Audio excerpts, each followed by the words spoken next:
Okay.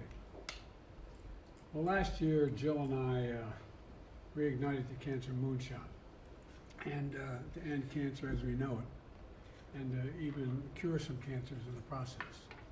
And so it's not just personal, but it's about what's possible. Almost everywhere we go, whether it's meeting with folks at local events or meeting with world leaders, beating cancer brings people together, no matter where you are. And that's why the Cancer Moonshot was part of our unity agenda and for this administration. The goal was to mobilize a whole-of-country effort to cut American cancer rate deaths in half in the next 25 years, or sooner, God willing, and to boost support for patients and families in the process. When I launched this as vice president, I literally traveled to every major cancer institute in the world. And one thing that struck me most was how siloed each of these were, how little sharing of information occurred. And so that's why I wanted to make sure that we have a full government-wide effort on the first ever cancer cabinet. One of the great things that my president at the time, I was the vice president, did was give me authority to task anyone within the cabinet to begin to work on coordinating on the cancer effort. So we came up with this cancer cabinet to break down the silos and unleash every possible asset that was within our power. That includes the department most folks may not think first of. For example, I remember talking with Bill, and I said I wanted to have NASA involved. NASA? Well, they forgot more about radiation than most hospitals try to know, and they can make real contributions. Or the Department of Defense, the Department of Energy, have immense supercomputing capabilities. And we've made some important progress. We've secured $2.5 billion in bipartisan funding from Congress to establish what I've long called ARPA-H, which is the Advanced Research Project Agency for health, not just defense, but for health, and drive breakthroughs in prevention, diagnosis, and treatment for cancer and for other diseases, not just cancer. And so this was in addition to the $7.3 billion in funding we secured from the National Cancer Institute this year alone. We signed the PAC Act into law, one of the most significant laws ever to help veterans exposed to toxic materials and provide benefits for them and their families if they didn't come home. We passed the Inflation Reduction Act, which will cap total out-of-pocket prescription drug costs for seniors on Medicare at $2,000 a year, including expensive cancer drugs that could cost $10,000, $12,000, $14,000 a year. We beat Big Pharma, giving Medicare the ability to negotiate prescription drug prices for cancer as well as other diseases. And we're securing commitments from companies, nonprofits, and patient groups to increase screening, prevent exposure to toxic substances, deliver new research innovations, and help patients navigate the diagnosis. Everybody needs a navigator. When you hear that word cancer, it's like, anyway. It's also creating a national network to accelerate clinical trials and ensure that we reach the historical underserved communities. Historically, there's a lot of underserved communities. As a matter of fact, when my work on trying to move on the environment and global warming, there's a lot of fence line communities that we're cleaning up, but that's why I committed that 40% of all the savings are going to go to those communities. In the next few weeks, ARPA-H will award $250 million for cancer-related research and innovation projects. We're helping people quit smoking, the single largest driver of cancer deaths in America still, and we're modernizing our cancer research system, breaking down silos, so new data is available to as many experts across the country as possible. The bottom line is the Cancer Moonshot today embodies America as a nation of possibilities. During the campaign, I was asked, what's the one thing I would do if I were president? What if I could just do one thing? I said I'd cure cancer. Not because it's the most frightening thing that exists out there, but we used to think we could handle anything. And cancer, we sort of gave up on the notion that we could cure cancer. Everything we've ever put our mind to, we've been able to do. And I was trying to make the point that it's essential that we keep that spirit and keep that sense. And I said beating cancer because we can, because I wanted to inject a sense of optimism in what we can do as a country. But there's still a lot more work to do, and that's focusing today on, that's why we're here today, to coordinate as much as we can, find out the progress we're making among the cancer cabinet, and with that I'll turn it over to Joe. You did good things, Joe. Thank you, Mr. President.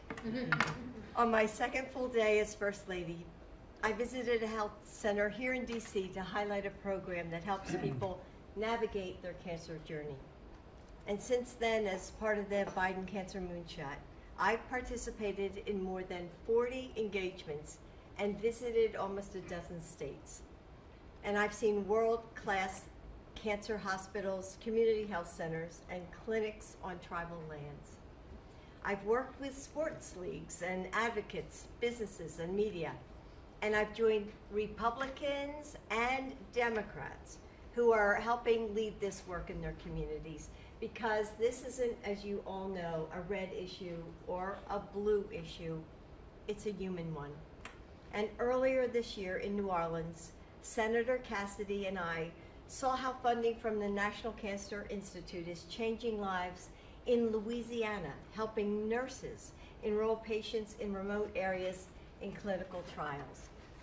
2 weeks ago in Madison, Senator Baldwin and I toured a lab working to transform how we screen for cancer. It was really pretty fascinating. And we spoke with advocates and providers about how the federal funding the president called for in his budget would help more Wisconsin women get screened for breast and cervical cancer. And later this week, I'll be visiting Emory University, where researchers just received the first award through ARPA-H so they can fight incurable cancers.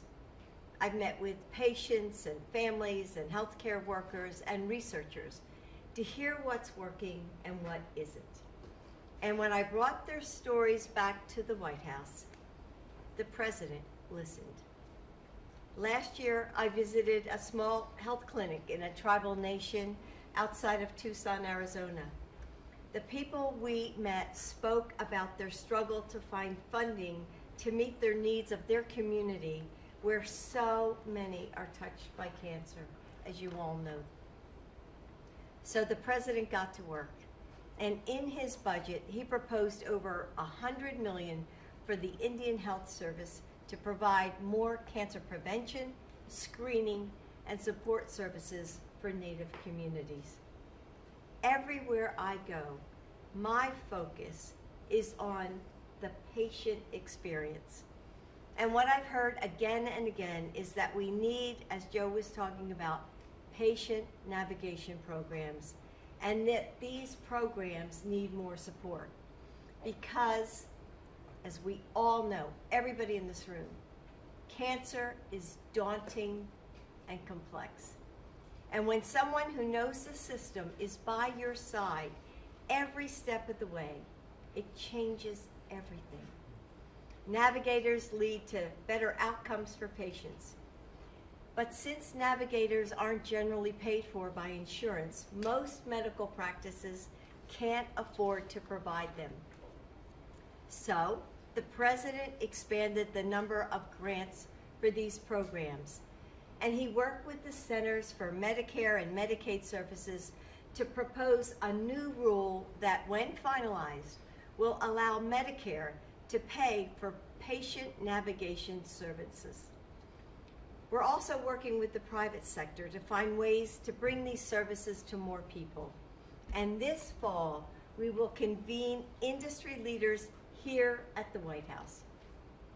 Of all the things cancer steals from us, time is the cruelest. The days spent in treatment or recovering from surgery, anniversaries and holidays missed, pages of photo albums unfilled. We can't afford to wait another minute for better solutions, better treatments, better cures. And that's why we're all here. And that's why I'm asking you to lean in just a little bit more, to push your staffs just a little harder for all the families touched by cancer across the country that are in a race against time. This is the urgency of now. For Joe and for me, this is the mission of our lives. And I look forward to hearing from all of you about the ways I can help advance and lift up your work. So together, I know we are going to end cancer as we know it. Thank you. Mr. President, response to the impeachment inquiry. Response to the impeachment. No response to Mr. President.